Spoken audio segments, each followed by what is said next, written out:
Morning student. बच्चों, हम लोग कबीरदास जी के साखी के अंतर्गत अगला काव्य पढ़ेंगे। नैना अंतरि आवतूँ ज्यों हों नैन झपेऊँ ना हों देखूँ और को ना तुझ देखन देऊँ। कठिन शब्दों के अर्थ में आप देखेंगे। अंतरि मतलब अंदर, हों मतलब मैं, झपेऊँ मतलब बंद करूँ, तुझ मतलब तुझे। प्रसंग है।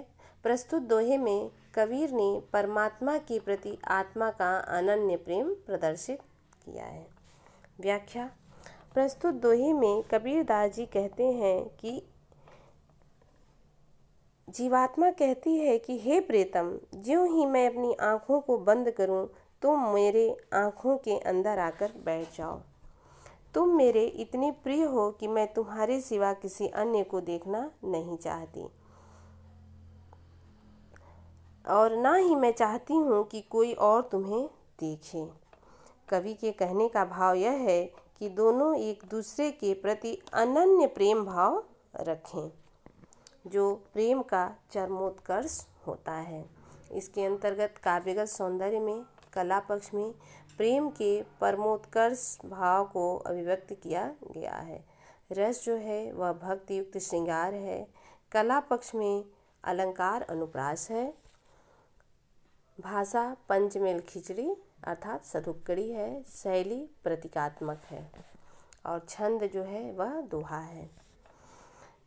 हेरत हेरत हे सखी रहया कबीर हिराय, बूंद समाणी समद में शोकत हेरी जाय।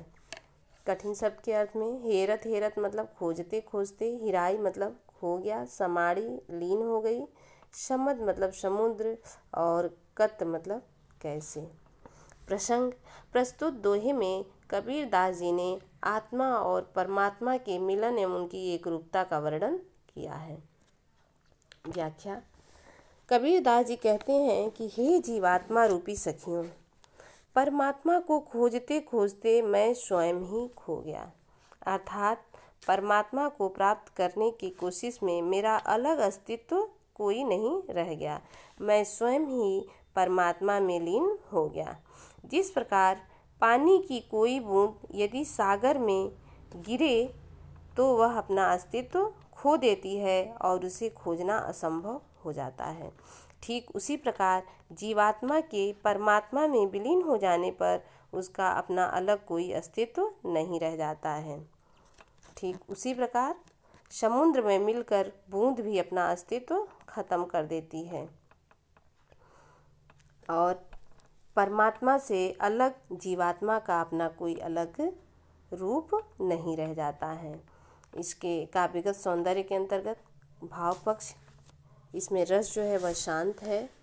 काव्य पक्ष में भाषा सधुक्कड़ी है, शैली प्रतीकात्मक है और छंद वह दोहा है। अगला काव्य। कबीरा यहु घर प्रेम का, खाला का घर नाहि, शीश उतारे हाथ करी सो बैठे घर माहि। कठिन शब्द के अर्थ में खाला का घर, मौसी का घर, बैठे मतलब प्रविष्ट हो। प्रसंग। प्रस्तुत दोहे में कवि ने स्पष्ट किया है कि परमात्मा के प्रेम के साम्राज्य में प्रवेश करने के लिए अहंकार का त्याग करना आवश्यक है। व्याख्या। कवि परमात्मा के साम्राज्य को प्रेम का घर कह रहे हैं, जिसमें जाने के लिए अपने अहंकार के त्याग करने की जरूरत होती है। इस ईश्वर के घर में जाने के लिए जब तक मनुष्य अपने अहंकार का त्याग नहीं करता है, तब तक वह उसमें प्रवेश नहीं पाता है। यह किसी रिश्तेदार का घर नहीं है जिसमें हर कोई बिना जाने पूछे आसानी से प्रवेश कर ले। इसमें प्रवेश करने के लिए सबसे पहले मनुष्य को अपने अहंकार को त्यागना पड़ता है। परमात्मा के घर में प्रवेश पाने के लिए अपना सिर काट कर हथेली पे रखना होता है, तब कहीं वहाँ प्रवेश करने का अधिकार मिलता है। कवि के कहने का आशय यह है कि अपने अहम भाव को पूर्णतः मिटाकर ही जीवात्मा परमात्मा के प्रेम को पा सकता है। यहाँ सिर काटने से तात्पर्य साधक के अपने अहम भाव को नष्ट करने से है। साधना में अहम भाव मैंपन की भावना का त्याग करना होता है। काव्य सौंदर्य में भाव पक्ष में परमात्मा के प्रेम को पाने के लिए अपने अहम भाव को मिटाने का भाव व्यक्त किया गया है। रस शांत है। कला पक्ष में भाषा सधुक्कड़ी है, छंद दोहा और अलंकार रूपक है। कबीरदास जी की साखी में जो सबसे अंतिम दोहा है वह इस प्रकार है। जब मैं था तब हरि नहीं, अब हरि है मैं नाही।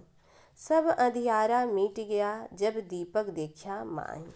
शब्द अर्थ में आप देखेंगे, मैं मतलब अहम भाव, अहम मतलब घमंड होता है, अंधियारा मतलब अज्ञान रूपी अंधकार, माही मतलब अपने अंदर।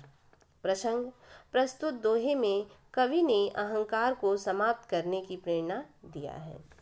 व्याख्या में कबीरदास जी कहते हैं कि जब तक मेरे अंदर अहंकार का भाव था तब तक मैं ईश्वर से दूर था, अर्थात मुझे परमात्मा की प्राप्ति नहीं हुई थी। लेकिन जैसे ही मेरे अंदर से अहंकार का भाव समाप्त हुआ, मुझे पर ब्रह्म परमात्मा की प्राप्ति हो गई। जब मैंने अपने अंतःकरण में ज्ञान रूपी दीपक जला दिया तो मेरा अज्ञानता रूपी सारा अंधकार नष्ट हो गया। कवि के कहने का अर्थ यह है कि ज्ञान को प्राप्त करने के बाद मेरा अहंकार दूर हो गया और अहंकार के दूर होते ही मुझे पर ब्रह्म परमात्मा अर्थात ईश्वर के दर्शन हो गए। काव्यगत सौंदर्य के अंतर्गत भाव पक्ष में अहंकार भाव के कारण ही जीवात्मा परमात्मा से मिल नहीं पाती है। रस जो है वह शांत है। कला पक्ष के अंतर्गत भाषा सधुक्कड़ी है, छंद दोहा है, अलंकार रूपकातिशयोक्ति है। बच्चों, हम लोग जो कबीरदास जी की साखी पढ़ रहे थे वह आज समाप्त हुआ। अब हम अगली क्लास में कबीरदास जी की ही पदावली का अध्ययन करेंगे। तो आप लोग पदावली को पहले से ही पढ़ लेंगे, जिससे मैं जब व्याख्या करूं तो आपको आसानी से वह व्याख्या समझ में आ जाए। Thank you.